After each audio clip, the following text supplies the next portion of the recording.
Assalamualaikum warahmatullahi wabarakatuh. Innal hamdalillah nahmaduhu wa nasta'inuhu wa nastaghfiruh wa na'udzu billahi min shururi anfusina wa min sayyiati a'malina.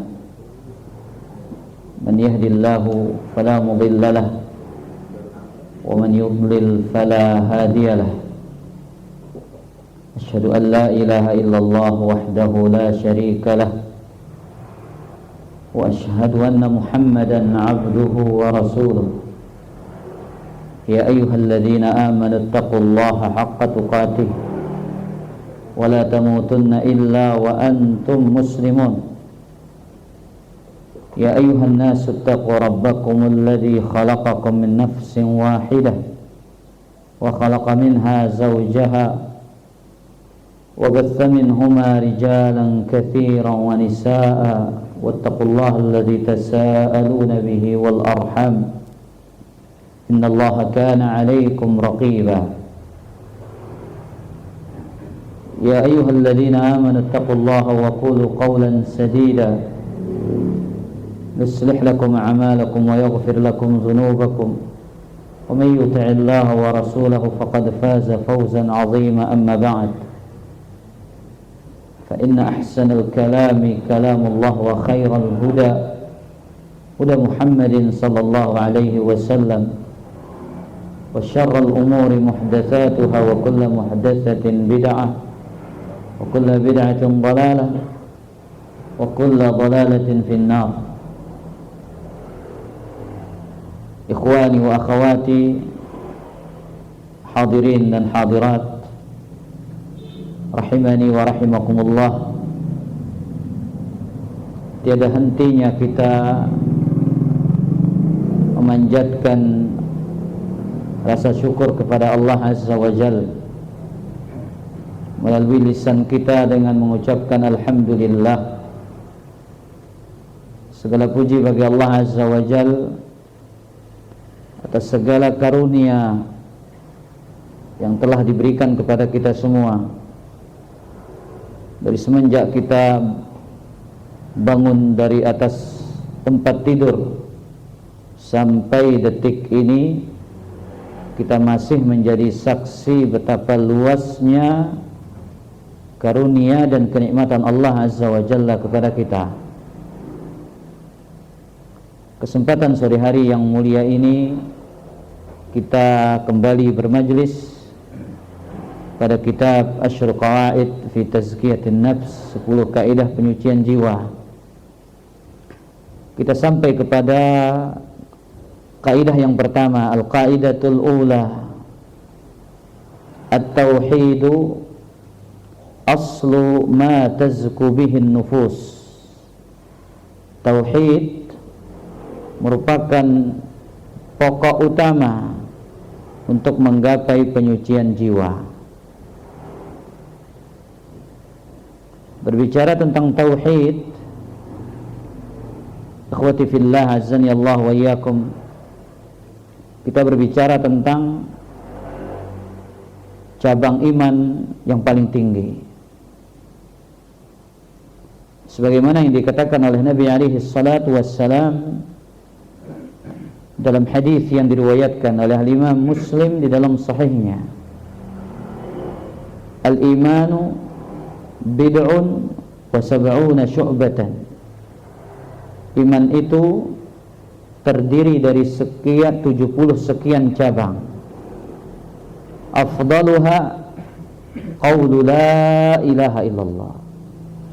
Cabang iman yang tertinggi itu adalah kalimat la ilaha illallah. Wa adnaha imatatul adza anit tariq. Dan derajat iman yang paling ringan, paling bawah adalah seseorang mampu menyingkirkan gangguan dari jalan. Wal haya'u syu'batun minal iman. Dan rasa malu, sifat malu merupakan bagian dari iman.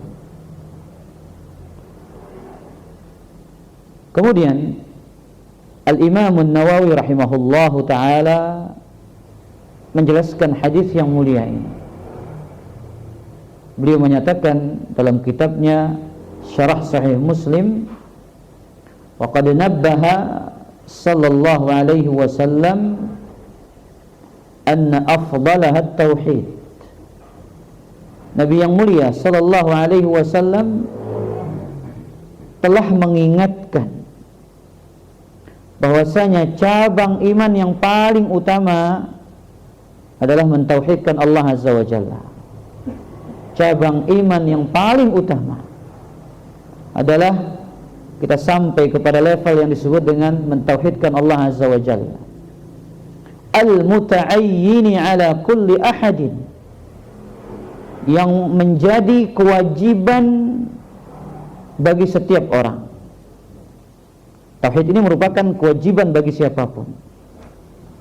Apabila dia mengucapkan la ilaha illallah Muhammadur Rasulullah, dia punya kewajiban menjadi muwahhid, hamba-hamba yang bertauhid kepada Allah Azza wa Jalla. Kemudian ini letak terpentingnya. Mana dia? La yasihhu syai'un minasy-syu'abi illa ba'da sihhatihi. Tidak akan sah cabang-cabang iman yang lain kecuali setelah sah dan benarnya tauhid seorang hamba.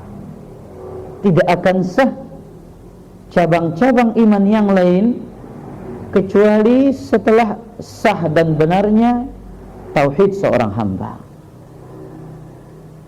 Baik, kita kembali kepada kitab kita. Tauhid merupakan pokok, dengannya jiwa itu akan menjadi bersih dan suci. Inna tauhida huwal ghayatul lati min ajliha khalaqana Allah azza wa jalla wa awjadana. Kama qala subhanahu, wa ma khalaqtul jinna wal insa illa liya'budun. Sesungguhnya tauhid merupakan tujuan dari penciptaan kita. Tujuan dari Allah Azza wa Jalla menjadikan kita ada di atas permukaan bumi ini, agar kita menjadi orang-orang yang bertauhid, orang-orang yang mempersembahkan ibadah hanya kepada Allah Azza wa Jalla, orang-orang yang memurnikan penghambaan kepada Rabbul Alamin Tabaraka wa Ta'ala. Beliau katakan, wa ma khalaqtul jinna wal insa illa liya'budun. Tidaklah aku ciptakan jin dan manusia melainkan tugas mereka hanya beribadah kepada aku, mentauhidkan diriku. Demikian pula wa huwa aidan mihwaru da'watil anbiya'i war rusul. Tauhid ini merupakan poros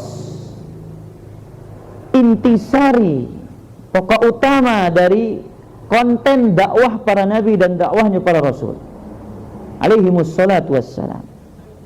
Tidak ada seorang nabi yang diutus kecuali mereka pasti mengajak kaumnya untuk memurnikan ibadah hanya kepada Allah Azza wa Jalla, menjadi hamba-hamba yang tulus, hamba-hamba yang ikhlas, hamba-hamba yang datang dengan ibadah yang murni tanpa dicampur dengan kesyirikan. Pemurnian ibadah hanya kepada Allah, itu tugas para nabi dan para rasul. Kenapa ya khatal iman? Karena Allah Azza wa Jalla tahu yang pertama kali akan membersihkan jiwa dan hati orang-orang yang didakwahi ini adalah tauhidullah. Jadi tidak mungkin manusia ini akan sampai kepada kebersihan jiwa, kebersihan hati mereka, kecuali telah tertanam dengan baik pokok-pokok tauhid, ajaran-ajaran tauhid kepada Allah Subhanahu wa Ta'ala, sehingga yang ditekankan oleh Allah Azza wa Jalla kepada para nabi dan para rasul, yang pertama kali mereka mulai dalam medan dakwah itu adalah mereka berbicara la ilaha illallah. Mereka berani menyuarakan kalimat la ilaha illallah. Makanya lihat, kita mengingat kisah yang sangat masyhur, kisah paman Nabi SAW yang begitu besar perjuangannya dalam Islam ini. Abu Talib yang Allah tidak menghendaki hidayah bagi dia. Ya, bagaimana perjuangan yang begitu besar dalam membela dakwah Nabi alaihi salatu wassalam, dengan pikiran, dengan harta, dengan jiwa, dengan kedudukan status sosialnya di masyarakat jahiliyah, semuanya dikorbankan untuk menjadi pembela nomor satu bagi dakwah Nabi sallallahu alaihi wasallam. Ketika di akhir hayat, Nabi SAW tidak pernah putus asa. Sampai di akhir hayat Nabi duduk di samping pamannya, mengatakan, ya am, qul la ilaha illallah. Katakan la ilaha illallah, kalimatan uhajju laka biha indallah. Yang semua kita tahu la ilaha illallah ini adalah kalimat tauhid. Ucapkan wahai pamanku ucapan la ilaha illallah yang merupakan kalimat tauhid. Dengan kalimat ini aku akan menjadi pembelamu di hadapan Allah Azza wa Jalla. Satu-satunya inti keselamatan pada kalimat la ilaha illallah, pada tauhid. Makanya Allah katakan, walaqad ba'atsna fi kulli ummatin rasulan an i'budullaha wajtanibut taghut. Sungguh kami telah mengutus di setiap umat ada seorang rasul. Apa tugas mereka? Agar mereka menyeru kaumnya untuk beribadah hanya kepada Allah, mentauhidkan Allah, dan menjauhi segala bentuk sesembahan selain Allah Azza wa Jalla, atau yang disebut dengan taghut. Yang namanya taghut kullu ma ubida min dunillah, segala sesuatu yang disembah selain Allah Azza wa Jalla, wa huwa radin, dan dia ridha, maka dia disebut apa? Taghut. Baik. Kemudian kata Syekh Abdul Razak, yang ini jadi bahan renungan kita semua, ikhwatal iman.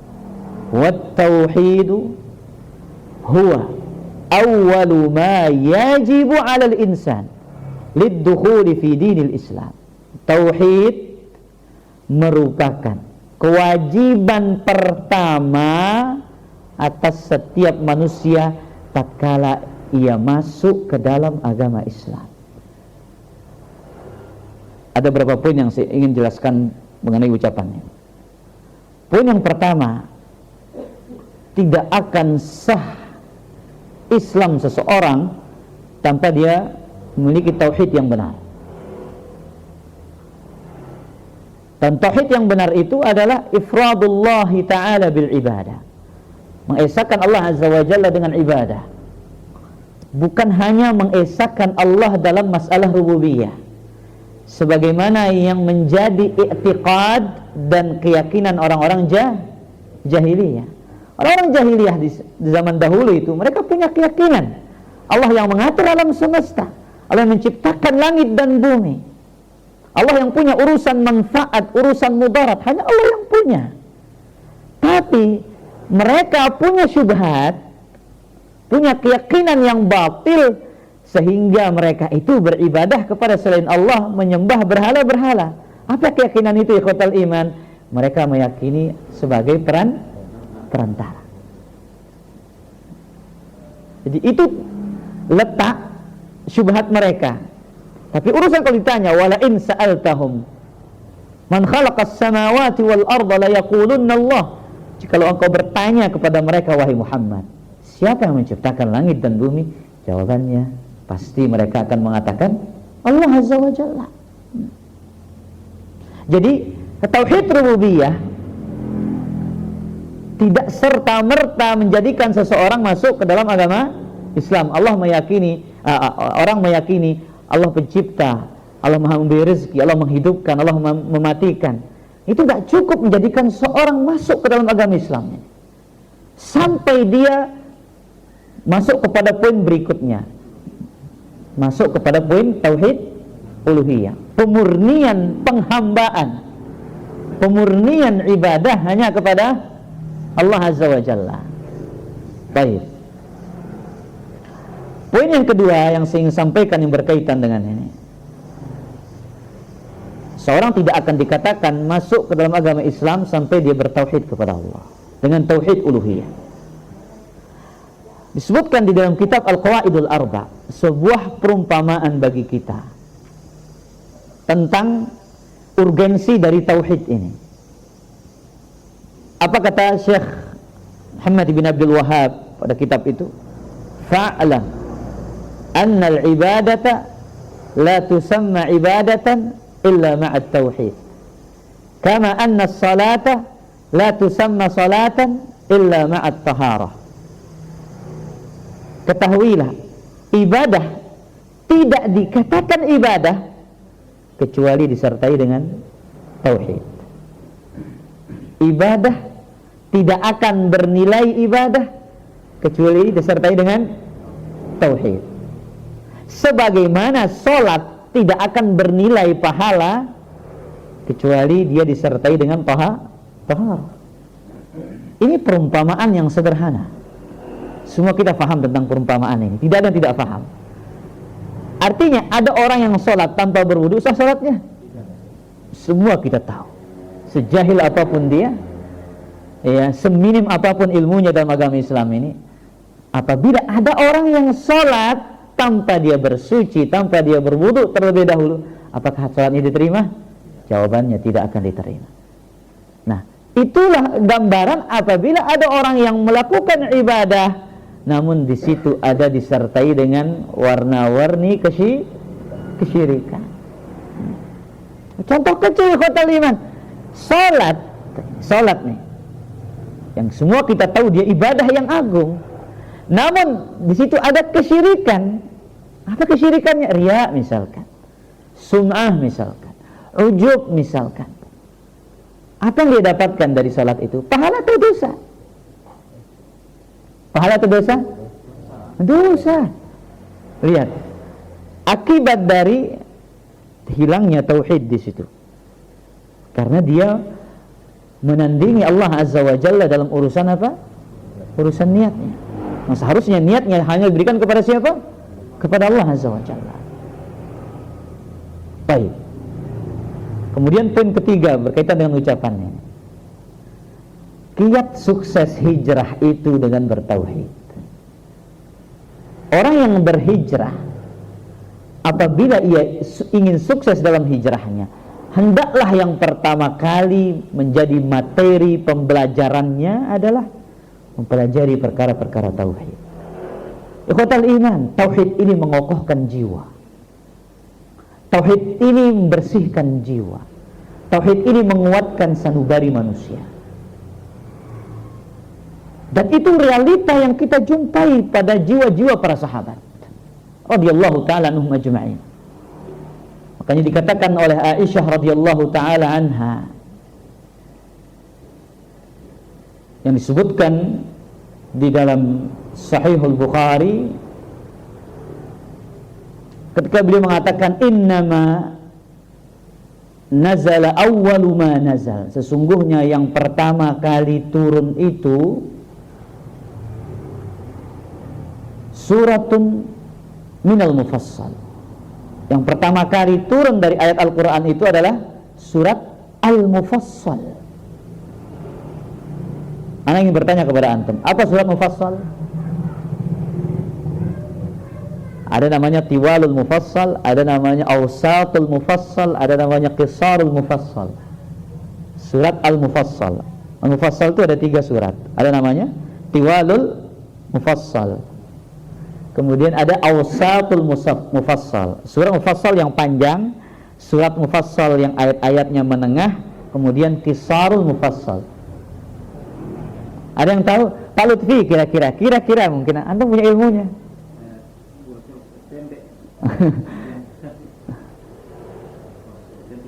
Hamzah?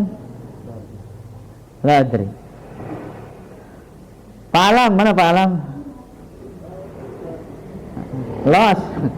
Lolos seringnya. Ami Bages. Nah, saya diberikan jawaban senyuman ini. Baik, para jamaah yang dimuliakan oleh Allah Azza wa Jalla. Surat Al-Mufassal itu adalah dari surat Qaf sampai surat An-Nas. Itu namanya surat Al-Mufassal. Surat Qaf sampai surat An-Nas. Kemudian Tiwalul Mufassal dari Qaf sampai Mursalat. Sebagian mengatakan sampai surat An-Naba. Kemudian Awsatul Mufassal itu dari An-Naba sampai Ad-Duha. Nah, di bawahnya Ad-Duha itu disebut Qisarul Mufassal. Nah, dari Ad-Duha sampai An-Nas. Kita perhatikan ucapan Aisyah radhiyallahu ta'ala anha ini. Kaitannya dengan tauhid merupakan kiat sukses untuk meraih kesuksesan dalam berhijrah, dalam mengokohkan hati, menenteramkan jiwa. Dia mengatakan innama nazala awwalu ma nazal minhu suratun minal mufassal. Yang pertama kali turun dari Al-Qur'an itu adalah ayat-ayat surat mufassal.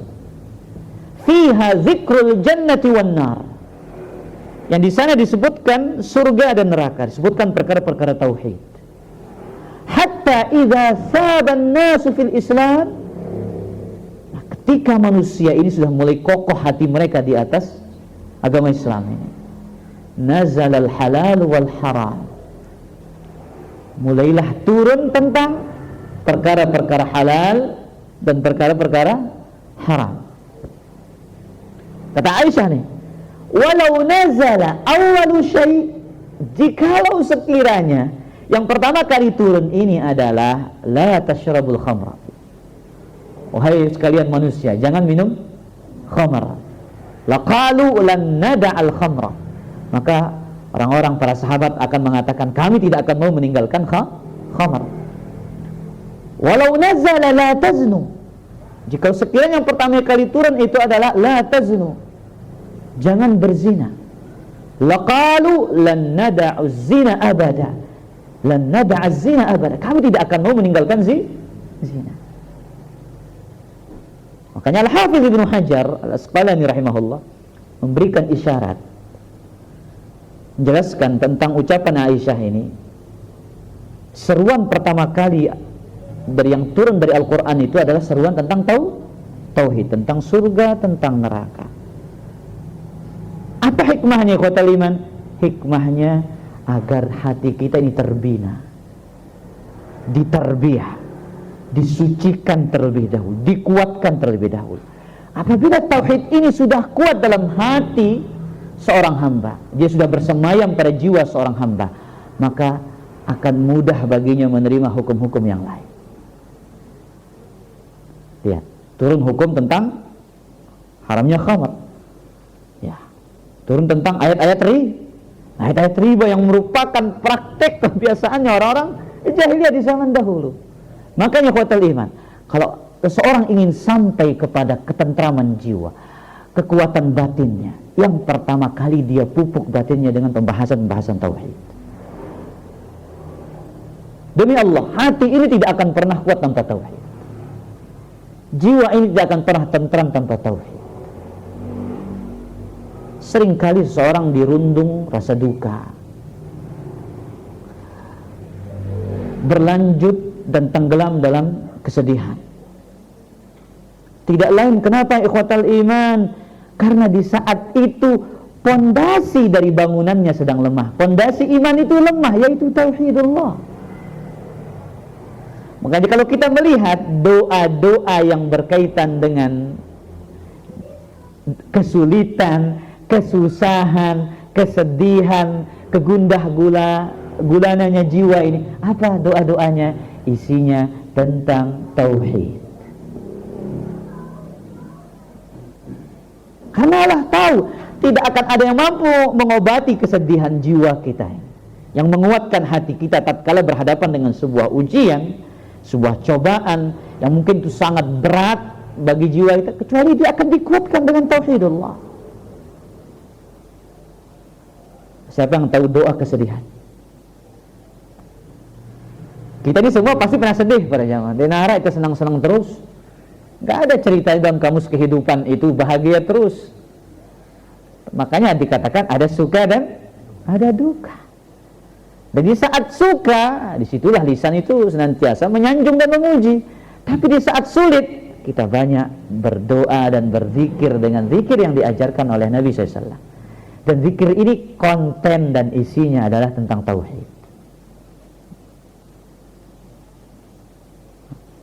Insya Allah antum tahu zikir ini, cuman mungkin jarang antum praktekkan. Ya, lebih banyak apa? Maksiat otak. Ya, sampai pusing, ya Allah ya Rabbi, besar ujian saya. Daripada dia mengucapkan zikirnya. Apa bunyi zikirnya? Hadis Bukhari wa Muslim. La ilaha illallah al-azimul halim. La ilaha illallah Rabbul arshil azim. La ilaha illallah Rabbus samawat wa Rabbul ardi wa Rabbul arshil karim. 3 kali la ilaha illallah. La ilaha illallah al-azimul halim. La ilaha illallah Rabbul arshil azim. Yang ketiga, la ilaha illallah Rabbus samawat wa Rabbul ard wa Rabbul arshil karim. Ini apa isi doa ini? Tauhid. La ilaha illallah, tidak ada sesembahan yang berhak diibadahi dengan benar kecuali Allah. Al-azimul halim, yang maha agung lagi maha lembut. La ilaha illallah Rabbul arshil azim, tiada sesembahan yang berhak diibadahi dengan benar kecuali Allah, Rabbnya arasy yang agung. La ilaha illallah Rabbus samawati wal ard, tidak ada sesembahan yang berhak diibadahi kecuali Allah, Rabbnya langit dan Rabbnya bumi. Wa Rabbul arshil karim, dan Rabb arasy yang mulia. Kemudian juga Nabi SAW mengajarkan kita doa tatkala kita mendapatkan musibah, ujian yang berat. Apa doanya? Sama, intinya tauhid. Apa doanya? La ilaha illa anta subhanaka inni kuntu minadh zalimin. Wa nada fi dhulumat. Nabi Yunus menyeru di dalam gelapnya lautan, gelapnya perut ikan, gelapnya malam, mengatakan la ilaha illa anta subhanaka inni kuntu minadh zalimin. Lihat, dia kuatkan hatinya dengan tauhid. Dia tahu tidak akan ada yang mampu menguatkan jiwa ini kecuali tauhid, dan Allah yang maha menguatkan hati seorang hamba. Maka tatkala jiwa ini mulai rapuh, dia rapuh dengan ujian terkadang, dia rapuh dengan cobaan, dia rapuh dengan penderitaan, permasalahan kehidupan, maka hendaklah dia segera kembali mengingat Allah. Karena tauhid ini ikhwatal iman, ikatan terdekat antara hamba dan Allah. Agar manusia ini hanya bergantung kepada siapa? Ya. Makanya kata Ibnu Qayyim rahimahullah, min a'zamil khuzlan, ya, man ta'allaqa bi ghairillah. Orang yang paling terlantar adalah orang yang bergantung kepada selain Allah Azza wa Jalla. Lihat, banyak orang bergantung kepada selain Allah, terutama pelaku-pelaku kesyirikan, bergantung kepada azimat, bergantung kepada penglaris. Sejatinya mereka orang-orang yang was-was hidupnya, yang diselimuti dengan kekhawatiran dan ketakutan. Baik. Kemudian apa doa yang lain? Doa orang yang tertimpa kesulitan. Allahumma rahmataka arju fala takilni ila nafsi tarfata ain aslih li sya'ni kullah la ilaha illa anta. Pak Lutfi, hafal doa ini? Allahumma rahmataka arju. Ya. Ketika kita menghadapi sebuah ujian yang besar, duduk, hayati, baca doa ini. Allahumma rahmataka arju. Wahai Allah, hanya rahmatmu aku harapkan. Fala takilni ila nafsi tarfatanya. Ya Allah, jangan sekali-kali kau sandarkan diriku kepada jiwaku meskipun hanya sekejap mata. Aslih li sya'ni kullah. Perbaikilah segala urusanku. La ilaha illa anta. Tidak ada sesembahan yang berhak diibadahi dengan benar kecuali Engkau, ya Allah. Makanya hijrah tanpa tauhid adalah hijrah tanpa kesuksesan. Hijrah tanpa tauhid adalah hijrah tanpa kesuksesan. Makanya lihat ikhwatal iman, azani Allah wa iyyakum, banyak yang lagi viral sekarang mengenai hijrah itu, konten-konten hijrah yang kita katakan alhamdulillah orang-orang mau berhijrah dari keburukan menuju kebaikan. Namun tidak ada kebaikan yang paling berhak untuk kita berhijrah kepadanya adalah daripada kita berhijrah kepada tauhid. Karena dengan hati itu, dengan tauhid itu hati kita akan kuat. Lihat, Allah tanamkan tauhid ini kepada para sahabat sehingga jiwa sahabat itu kuat, meninggalkan harta mereka, meninggalkan keluarga-keluarga tersayang mereka. Demi apa? Demi agama Allah Azza wa Jalla. Tatkala itu sudah kuat, tauhid itu kuat dalam jiwa mereka, mereka sanggup meninggalkan perkara-perkara yang dicintai oleh syahwat dan hawa nafsu mereka. Namun ikhwatal iman, lihat banyak bukti hijrah, tapi perkara-perkara yang haram itu sulit mereka tinggalkan. Berarti di situ ada yang salah dengan hijrahnya. Berarti dia tidak memperkuat pondasi. Yang dia lebih perkuat adalah tembok dan atapnya. Baik, kita lanjutkan ucapan Syekh Abdul Razak. Wa kadzalika huwa awwalu ma yajibu 'ala ad-da'iyati ila Allah 'azza wa jalla an yu'allimahu lin-nas. Demikian pula tauhid ini merupakan kewajiban pertama seorang dai yang mereka ajarkan kepada manusia.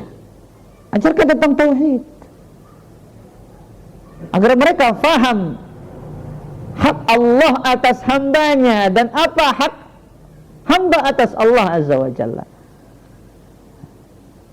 Hadis yang sering antum dengar ketika Nabi SAW menggonceng siapa? Mu'adz bin Jabal, yang masih pemuda pada saat itu, muda belia. Nabi katakan, ya Mu'adz, atadri ma haqqullahi 'alal ibad wa ma haqqul ibadi 'ala Allah?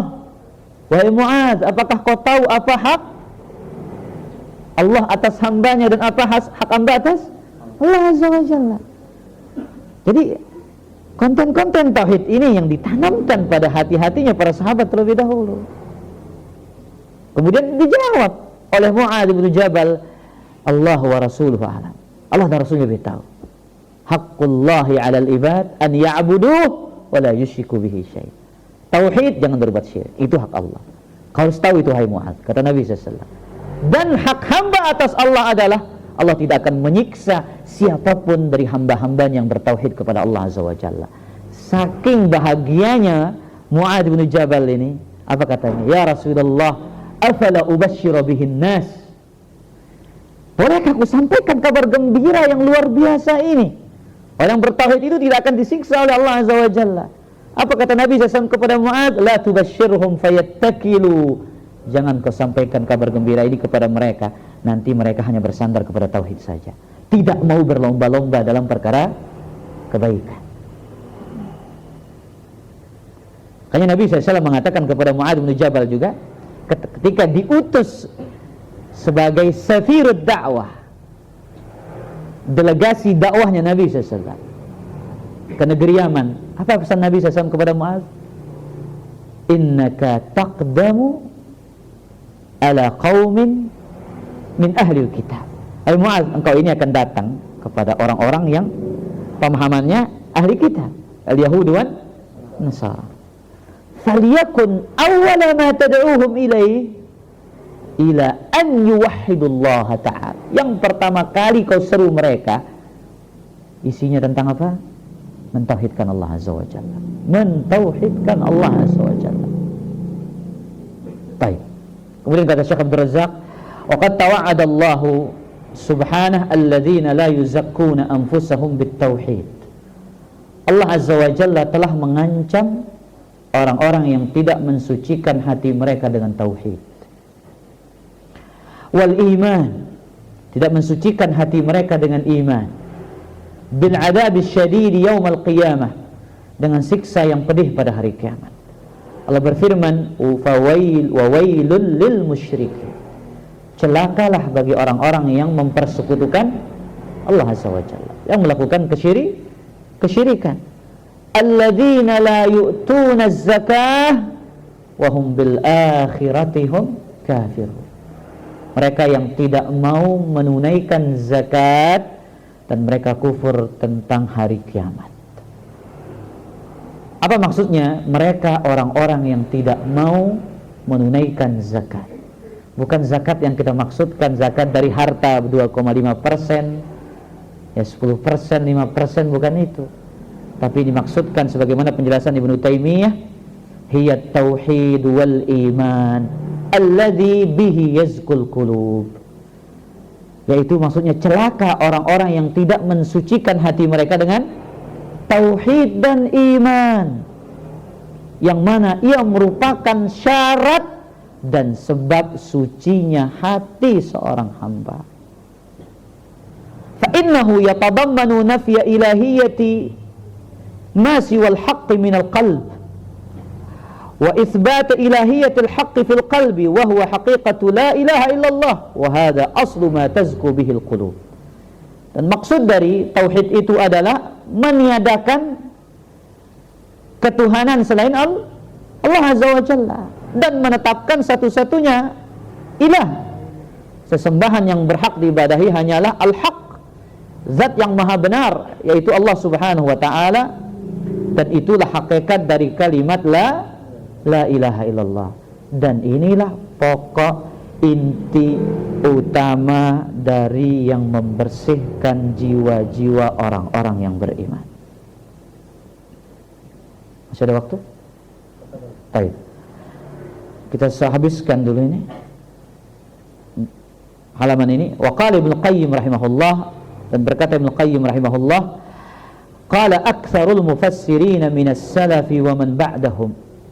Berkata mayoritas para ahli tafsir dari ulama salaf tentang ayat ini, celaka bagi orang-orang musyrik yang mereka tidak menunaikan zakat, tidak membersihkan jiwa mereka dengan tauhid. Apa maksudnya?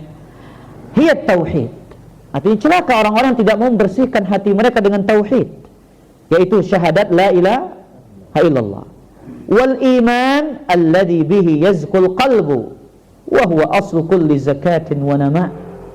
Dan tidak mau membersihkan hati mereka dengan keimanan, dan dia adalah inti utama dari kesucian dan kebersihan hati. Sebagaimana tauhid pokok dan dasar dari kesucian jiwa, dan maka kesyirikan adalah inti dan pokok utama yang mengotori jiwa manusia. Hal yang paling berbahaya yang melekat pada jiwa manusia ini adalah kesyirikan. Karena orang saleh belum tentu terselamat dari kesyirikan. Syirik apa? Syirkun khafi, penyakit yang paling berbahaya berupa riya dan sum'ah. Belum tentu ikhwatal iman. Penyakit orang saleh yang paling berbahaya itu adalah kesyirikan. Penyakit orang-orang yang punya kelebihan itu adalah berupa riya, sum'ah dan yang lainnya. Maka kita mengingat ya firman Allah Azza wa Jalla, Allah katakan alladzina amanu wa lam yalbisu imanahum bizulmin ulaika lahumul amnu wa hum muhtadun. Orang-orang yang beriman, tidak mencampuri keimanan mereka dengan kezaliman. Orang-orang bertauhid tidak mencampuri tauhid mereka dengan kesyirikan. Mereka lah yang mendapatkan al-aman, rasa aman, ketentraman batin, ketentraman jiwa, wa hum muhtadun, dan mereka lah orang-orang yang mendapatkan petunjuk dan hidayah. Maka kata liman azani Allah wa iyyakum, inti dari kajian kita pada kesempatan sore hari ini adalah barang siapa yang ingin sampai kepada kesucian jiwa yang sesungguhnya, maka dia harus belajar tauhid. Orang harus mensucikan hatinya dengan tauhid. Kalau orang mulai hijrah menuju dakwah yang benar, hijrah menuju ketaatan, menuju jalan kebaikan, yang pertama kali dia perdalam adalah pembahasan tentang tauhid, agar Allah jadikan hatinya hati yang tentram, hati yang tenang, hati yang merasakan aman, dan jiwa yang kuat dan kokoh di atas bala dan ujian. Betapa banyak jiwa yang rapuh karena rapuhnya tauhid. Betapa banyak jiwa yang lemah karena lemahnya tauhid kepada Allah Subhanahu wa taala. Baik, kita kira demikian kajian pada kesempatan sore hari ini. Kita akan lanjutkan pada pertemuan berikutnya, masih poin pertama ini. Kita akan membaca beberapa dalil tentang bahaya dari kesyirikan kepada Allah Subhanahu wa taala. Silakan kalau ada yang memiliki pertanyaan, kita buka waktu mungkin sekitar 10 menit atau 15 menit.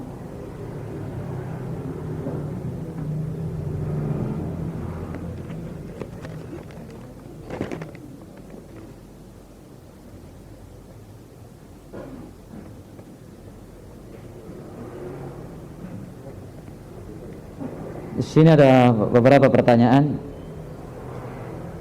di luar tema. Ya, bagusnya sebaiknya kaitan dengan tema katanya. Umur saya 70 tahun sering disebut teman. Katanya umur itu bonus atau azab. Betulkah itu Ustaz? Dan juga teman saya bilang, dia tetap berdoa supaya tidak bertemu umur tersebut. Baik. Umur 70 tahun apakah bonus atau azab? Ikhwatal iman, di antara manusia yang paling utama, manusia yang paling baik, khairun nas, kata Nabi SAW, man tala umruhu wa hasuna amaluh. Manusia yang paling baik itu adalah manusia yang panjang umurnya dan baik amalannya. Maka Anda tidak salah apabila berdoa, ya Allah panjangkan umurku di atas kebaikan, di atas ketaatan kepada Allah Azza wa Jalla.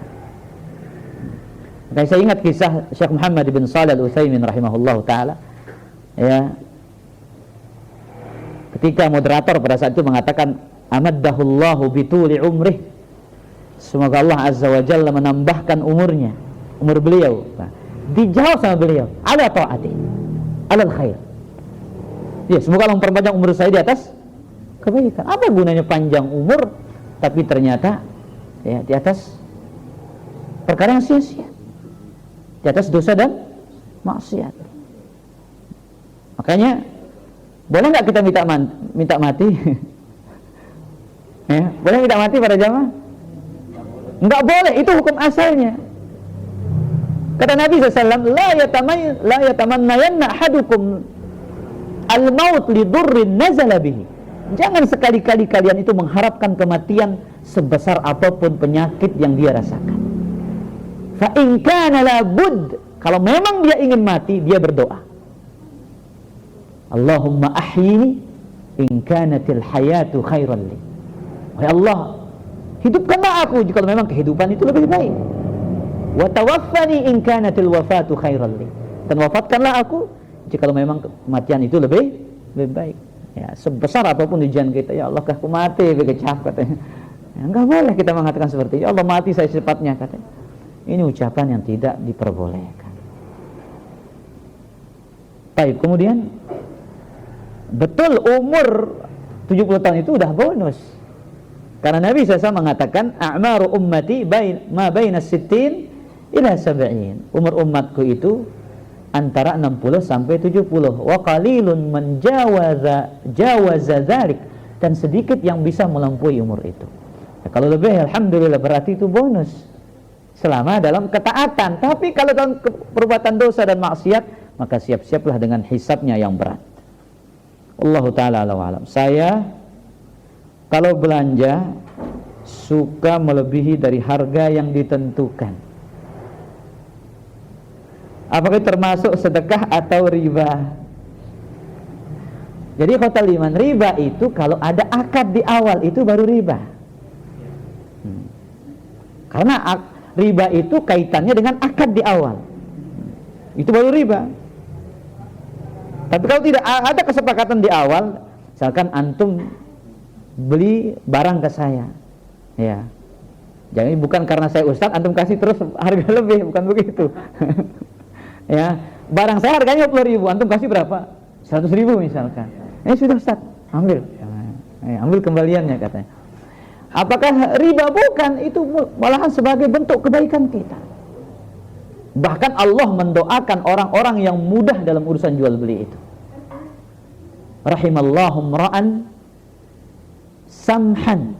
Semoga Allah merahmati seseorang yang mudah dalam apa? Idza bta'a wa idza ishtara wa idza iqtada. Mudah dalam menjual barangnya, mudah dalam membeli, mudah dalam menagih hutang. Nabi SAW doakan baginya rahmat. Ya, karena sebagian para jemaah subhanallah, entah penjualnya yang pelit, yang sulit ditawar, atau pembelinya yang pelit. Pokok enggak sekene kepe yang kuah dikumele pokoknya katanya. Semua tahun mohon maaf, cuman segini di dompet saya katanya. Padahal masih banyak itu. Ini enggak boleh, ini berbohong para jemaah. Atau penjual mengatakan, modal saya, afwan, akhi, modal itu cuma segini, padahal nggak segitu modalnya. Maka mudahlah dalam berjual beli. Nah, itu bukan riba. Dan saya Bukhari, Nabi pernah menagih salah seorang sahabat, afwan, Nabi SAW pernah ditagih oleh salah seorang sahabat yang saat itu Nabi berhutang onta. Tapi yang ternyata tidak ada usia yang sama, yang ada usia yang lebih besar. Otomatis harga lebih mahal. Apa kata Nabi SAW? A'tuh, berikan dia. Fa inna khiyarakum ahsanukum qada'a. Sebaik-baik kalian itu adalah orang yang baik dalam membayar hutang. Artinya utangnya 1 juta dibayar 1.500.000 misalkan. Ya, 1.100.000 misalkan. Tapi tanpa ada akad di awalnya. Dia murni sebagai mungkin berbuat baik, karena dia telah kasih dia minjem uang seperti itu. Tapi kalau dia kejit, enggak lupa, lemak. Ya, dikedipin, jangan lupa katanya. Maka kalau gitu termasuk dia adalah riba. Wallahu ta'ala a'lam.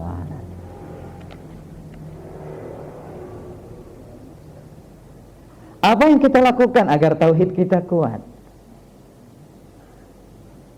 Belajar tauhid yang banyak. Belajar tauhid yang banyak, ikhwatal iman. Jadi tauhid ini tugas kita sepanjang hayat.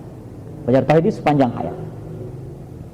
Jadi jangan kira kita sudah senior dalam dakwah ini kita harus kemudian mengesampingkan pembahasan tauhid. Tidak. Yang mau senior mau yang junior tetap kewajibannya sama. Yang junior dia terus belajar tauhid. Yang senior dia perbaharui terus tauhidnya. Kita lihat kisah siapa? Nabi Musa dengan kaumnya.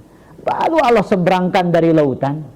Ya, padahal lihat, Bani Israel ini berapa mukjizat yang diperlihatkan pada mereka? 9 ayat bayinat. 9 mukjizat yang diperlihatkan oleh Allah kepada mereka. Tapi baru diseberangkan dari lautan oleh Allah Azza wa Jalla dengan tongkat Nabi Musa yang menjadi mukjizat itu. Lewatlah suatu perkampungan yang menyembah berhala. Qalu ya Musa ja'al lana ilahan kama lahum alihah. Wahai Musa, kata, coba jadikan kita punya sesembahan seperti mereka yang punya sesembahan. Itu yang lihat mukjizat, apalagi kita yang enggak pernah lihat mukjizat para jemaah. Maka kita lebih banyak untuk terus belajar tauhid. Kemudian jangan lupa ikhtiar jalan, ngajinya jalan, belajar tauhidnya jalan, jangan lupa doa. Ini yang paling penting. Ya muqallibal qulub, tsabbit qalbi ala dini. Kita banyak mohon kepada Allah Azza wa Jalla ya, agar kita senantiasa dikokohkan di atas tauhid. Apa kalau seorang teman mencari perhatian ke orang lain tapi suka mengadu domba? Allah, teman seperti itu nggak perlu diurus. Ya, biarin dia ngurus adu dombanya. Yang penting kita ngurus aib kita sendiri. Ya, biarin dia ngurus dombanya. Ya, biarin dia ngurus apa? Dombanya sendiri. Dia sibuk dengan dosanya, kita sibuk dengan ketaatan kita. Ya. Dan biasanya orang yang adu domba ini dia lebih sibuk dengan kesalahan orang lain daripada kesalahan dia sendiri.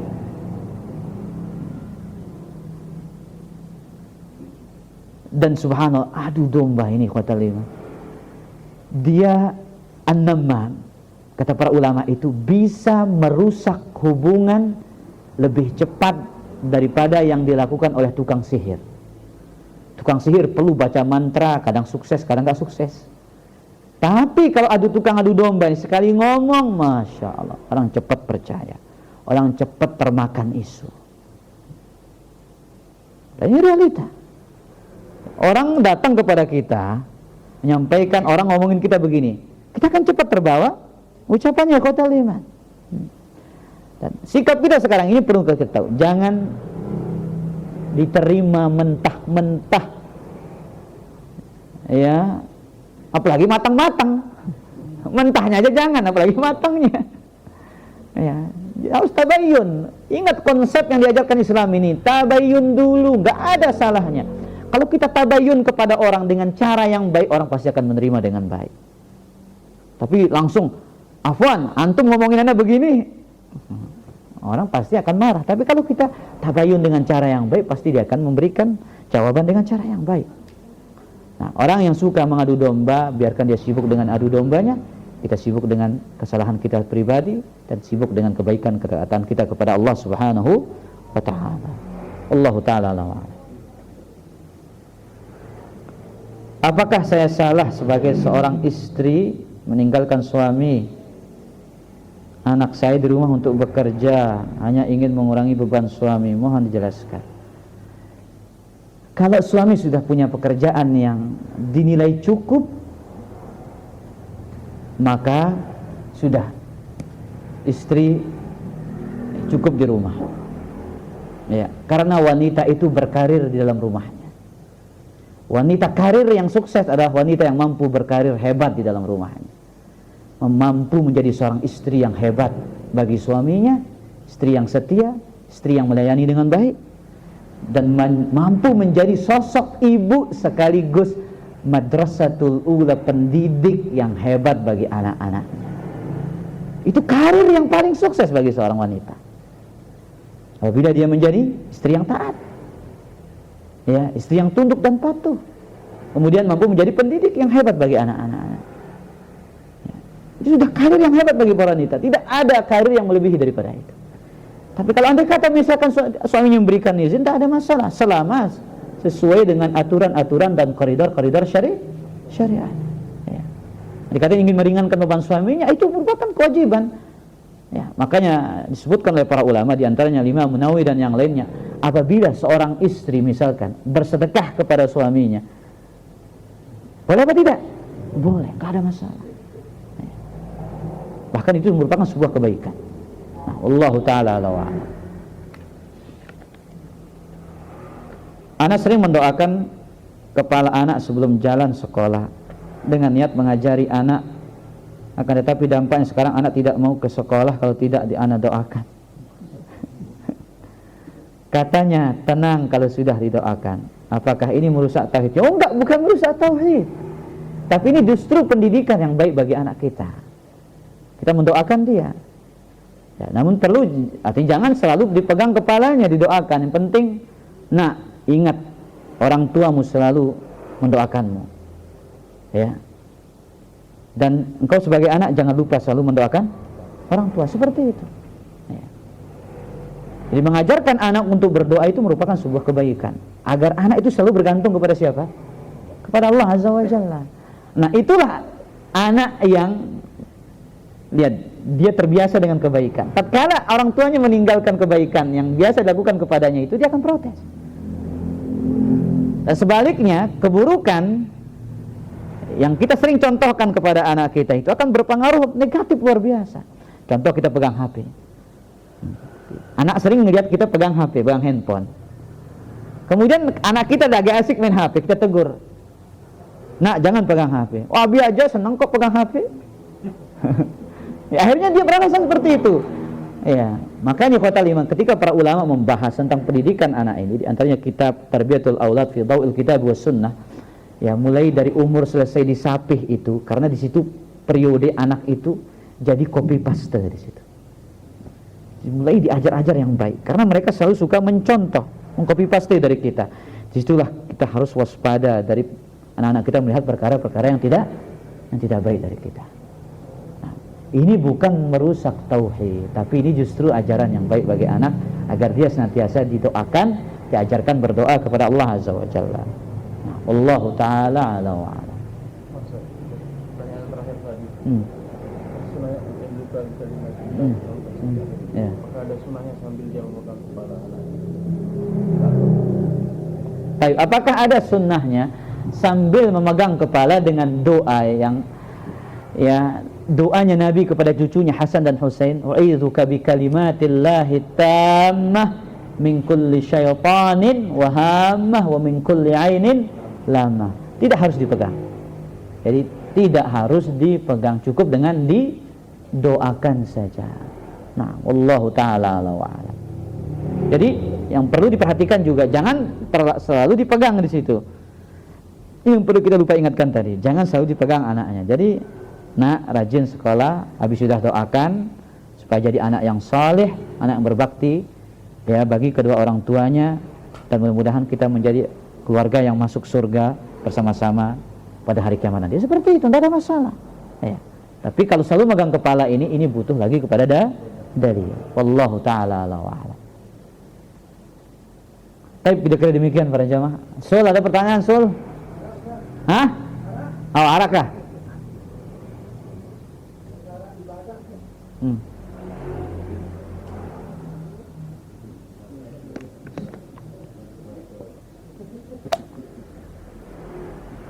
Masalah perkara ibadah, Ustaz. Oh iya, masalah perkara dua jamaah. Ya, sholat lah.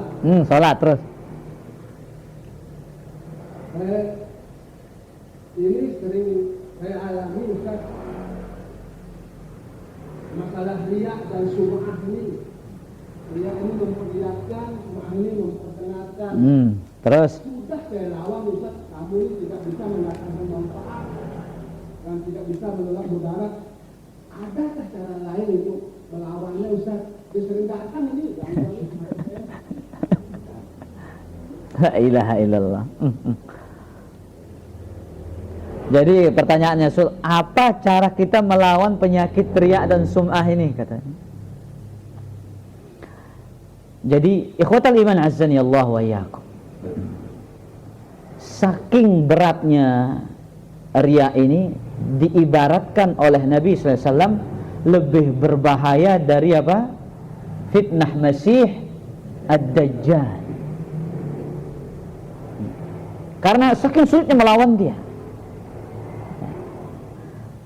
Maka di sini ikhwatal iman azani Allah wa iyyakum, kita harus ingat sabda Nabi SAW. 3 golongan yang pertama kali dilemparkan ke dalam api neraka itu, 3-tiganya adalah orang yang riya, ahli ilmu, ingin mendapatkan sanjungan, dikatakan alim, ahli sedekah, ingin mendapatkan sanjungan agar dikatakan dermawan, ya, ahli jihad agar dikatakan pahlawan dan pendekar. Ketiga-tiganya amalan yang besar, sedekah, jihad dan al-ilm. Tapi seketika dia berubah menjadi dosa karena niat. Ini kita ingat ancaman ini. Segera lawan dia. Ya, segera lawan dia. Jangan terbawa arus riya. Kalau terbawa arus riya sampai akhir sholatnya batal, tidak diterima oleh Allah Azza wa Jalla. Ya. Tapi kalau dia mampu melawannya, tidak sampai akhir sholatnya, kata para ulama, di antaranya Syekh Muhammad bin Shalih Al-Utsaimin, maka Allah Azza wa Jalla akan menjadikan sholatnya sebagai sholat yang sah dan diterima di sisi Allah Azza wa Jalla. Banyak-banyak berdoa. Ya, ketika mulai datang riya itu baca isti'adzah. A'udzubillahi minasyaitonir rajim. Karena kita khawatir itu bagian andil dari setan yang bernama Khanzab, yang merupakan spesialisnya untuk menggoda orang-orang yang sholat. Jelas, Sul? Nah, wallahu ta'ala ala wa alam. Tapi kira-kira demikian, ini sudah jam 5:15, pas 1 jam, kurang lebihnya mohon maaf. Subhanakallah bihamdika, asyhadu an la ilaha illa anta, astaghfiruka wa atubu ilaik. Wassalamualaikum warahmatullahi wabarakatuh.